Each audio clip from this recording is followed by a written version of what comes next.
Okay, so we all know it's a seller's market, no news there, but what are the best cities in Phoenix to be a seller? And believe it or not, there are some that are better than others. Today, I am going to give you the top cities in Phoenix for sellers and also some data behind why that's the truth. Everything from median days on market, home appreciation, as well as our favorite Cromford Market Index. It all starts right now.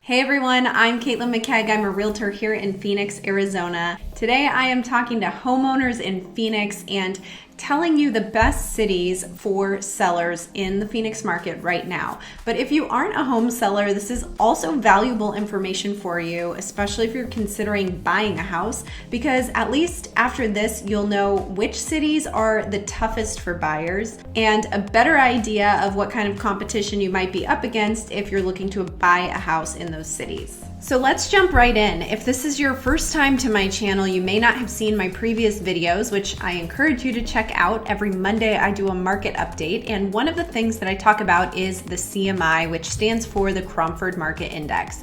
For all of you that follow me every week, you can tune this out for a second.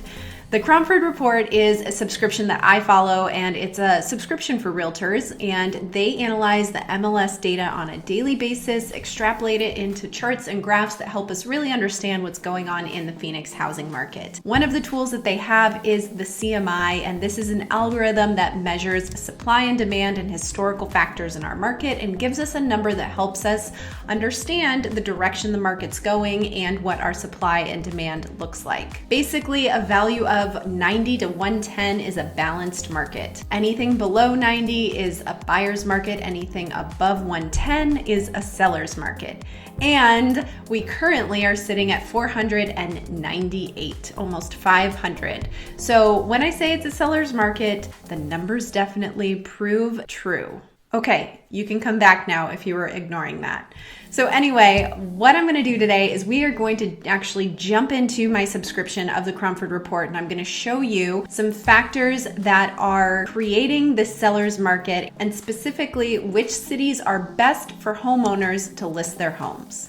Okay, so one of the things that I talk about all the time is the months of supply, because that is a factor that implies scarcity. Obviously, if there are fewer homes and low inventory for sale, prices go up, right? So this chart right here is showing us the months of supply by price range. And I like to see it by price range because obviously it differs in different price ranges. You can see the lowest areas are in the lower price ranges under 400,000, and then some of the highest months of supply is in those higher price ranges. When we look at this, keep in mind that 6 months is a balanced market, and anything under 6 months is a seller's market. So this essentially means that if no new homes came on the market for sale, in 6 months, we would be out of inventory for sale if there was 6 months of inventory. These numbers obviously are less than 1. So in the 500 to 600,000 range, it is 0.8. 400 to 500,000 is 0.6. So all of that is less than 1 month of inventory. So this is a reason why prices are going up and it is a seller's market. And there are areas of Phoenix that have homes priced in these lower price ranges more than other areas, right? So Paradise Valley, for example, is going to have the $1 million and above homes. So their months of supply in that city specifically is going to be higher. They're sitting at 6 months, 5 months, and 3 months.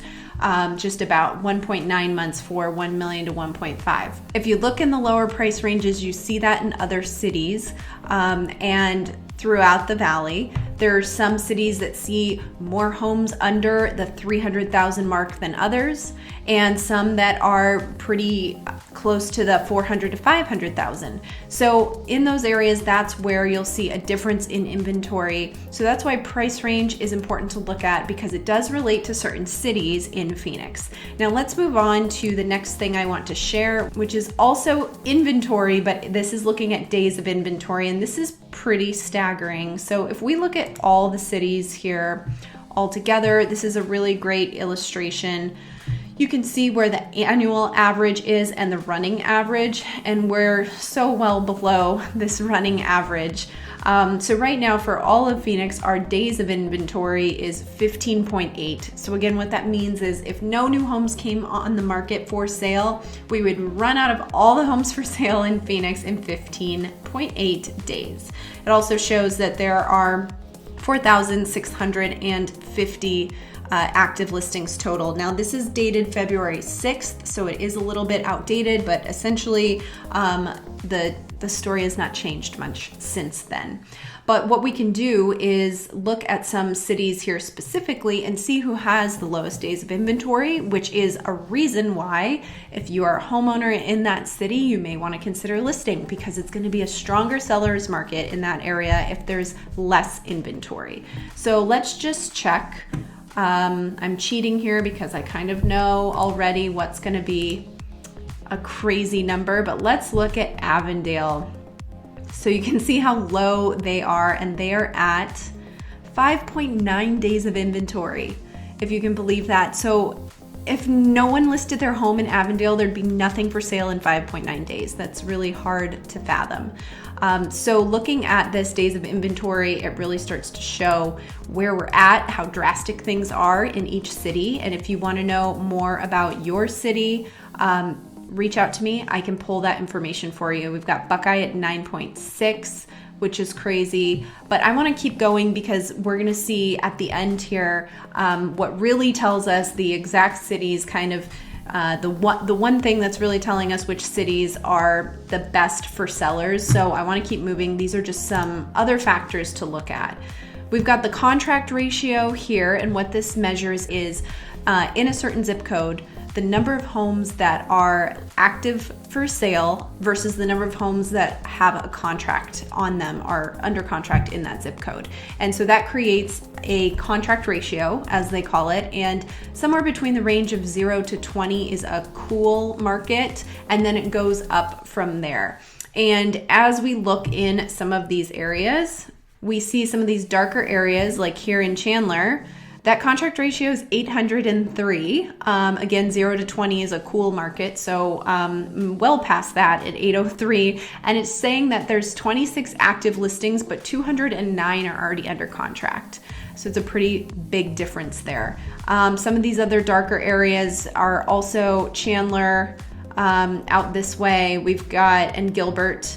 And then over here, we see the Tolleson area. This is going into Avondale over here, and contract ratio being 1,775. So all of these are really crazy areas, good to be a seller in. 85254, 196, not as crazy as 1,000, but it's still a hot market there. Some of these other red areas in Central Phoenix, we've got 196. So this is another thing pointing out not specifically cities, but zip codes of where we have the hottest areas. And you can see kind of a pattern here that we're going to see in some other graphs as well, that we've got the Avondale, Tolleson, we've got the Chandler, Gilbert area over here as being some of the hottest areas that we're seeing for sellers. So moving on, the other thing that's important to consider as a great city for a seller is your appreciation. So if you bought a house a year ago, with the appreciation rates that we're seeing, you should have a substantial amount of equity now, even if you've only lived there for a year. So looking at annual appreciation, if we pick out the cities that have the highest appreciation, and we also know what their other factors are, like the contract ratio, we'll know that that's a good city or one of the hottest cities to be a seller. Scottsdale is at the top with 15.2% appreciation on an annual basis. Phoenix is at 14.9 and Queen Creek at 14.8.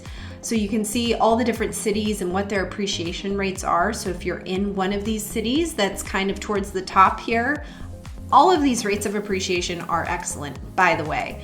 The average appreciation rate moves with the rate of inflation, which is usually 2 to 3%. So looking at something that's 15, even looking down at the bottom at Buckeye at 12, still excellent annual appreciation. So you're kind of in a good spot with any of these, but if you really wanted to, make sure that your appreciation is solid and then also know what the other market factors are in your city, this is a good thing to look at. Okay, now here is a heavy hitter. This is the number of closings that are closing above the listing price each month. And we're at a whopping 37.7%. Which I haven't seen it that high. I was talking about this months ago when it was at 33%. So this is a very high number of closings going over the asking price. If we come down here, we can see a little bit more specifically which price ranges you see that the most in, which is helpful, but we can also look again by city here. So if we take out all of these cities and let's just look at some of the top offenders that we know are kind of in the craziest area of them all. Let's pick our Avondale. Let's see how many, let's see. So we've got 51% of the closings in Avondale are over the list price, half of them. So that's nuts. I'm curious to see our other top performers. So Chandler, let's see where they're at.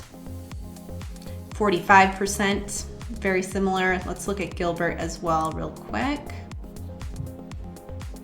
54%, Gilbert's worse than Avondale. 54% of closings in Gilbert are going over the listing price. So that really goes to show that, you have a great chance of getting more money selling your house in Gilbert. And let's just check out the appreciation in Gilbert. Let's see where that stood over here, 12.6%. So you're already pretty much 10% over the average appreciation rate. And then in addition to that, you're getting, there's a 54% chance that you're gonna get a contract over your listing price just because the house is located in Gilbert. So that's helpful to know. Let's move on to some other factors. The median days on market. So this is always important to know how quickly your house is gonna sell. And I've got it actually set right here to Gilbert. So the median days on market is 6. That's all you have to do, 6 days on market. And I guarantee you that's median. So it will sell faster than 6 days. You'll probably have a contract in the first day, maybe second day. And a lot of times this shows a longer number of days on market because agents will list the house for the weekend to make sure everyone has a chance to see the house and then review offers on Sunday. So you have 3 days kind of built in right there, but really they probably got their first offer on the first day. Now, finally, we want to look at our Cromford Market Index. So this is the number that I was explaining where above 110 is a seller's market and below 110 is a buyer's market.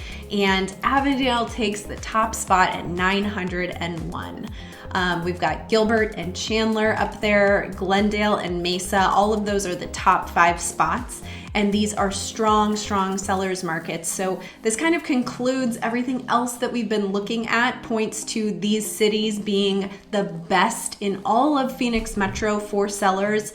Avondale taking the top spot, and then Gilbert and Chandler in second and third. And as we saw, appreciation rates are strong in those areas. The days on market are low. The percentage of contracts that are going over the list price are high. So all of these factors are pointing to those cities being the best for sellers. Now, every city is a really good city for sellers, all 17 of these, but if you really have to drill it down to the top 3, Avondale, Gilbert, and Chandler. If you're a homeowner in those cities and you're thinking about selling your property, it's a great time to do so. That's all I can say. If you want any more information about this, or if you're curious about the value of your home, feel free to check out the description below. I have a link to an instant home valuation that'll give you an idea of your home's value right now. And I'd be happy to put together a CMA for you if you want to see more information on that. Also, check out my other video where I talk about why now might be the best time in history to sell your house in Phoenix if you want some more information on how the market's doing for sellers. Before we go, I can't forget to talk about the dog of the week. Each week I mention a dog at a local animal shelter that is up for adoption in hopes to give it a little bit more publicity and get adopted. And this week I'm talking about Dina, who's located at the Saving Paws Rescue here in Phoenix.